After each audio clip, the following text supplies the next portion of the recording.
Caminar por el poblado de Kinarregi, en la falda del volcán Merapi, es hacerlo por un pueblo en gris, en color fantasma. Cada pocos pasos aparecen cuerpos calcinados. Esto es la Pompeya indonesia. Desde el aire se observa mejor qué ha pasado.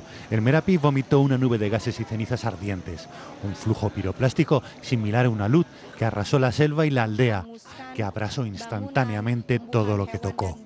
Entre los muertos se encuentra el guardián del volcán, un chamán que desobedeció las órdenes de evacuación. Junto a él han aparecido otros 14 cuerpos en cenizas. En total y de momento se han contabilizado 28 muertos. Muchos más, hasta cerca de 300, se han contabilizado en las islas Mentawai, en Sumatra. Un tsunami ha arrasado toda la costa y hay hasta 400 desaparecidos.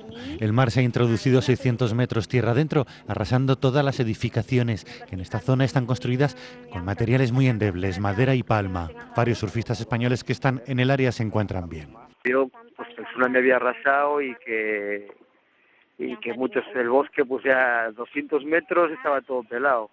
El terremoto que ha formado este tsunami se ha producido en la misma falla que originó el de 2004.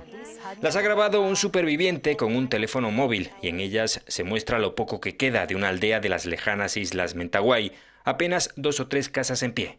Provocado por un terremoto de 7,7 grados en la escala de Richter, que tuvo su epicentro a unos 200 kilómetros de Sumatra, el tsunami levantó olas de más de 3 metros de altura que barrieron literalmente varias localidades de Mentawai. Las operaciones de socorro se han visto entorpecidas por la lejanía y el difícil acceso de estas islas indonesias situadas en el Océano Índico.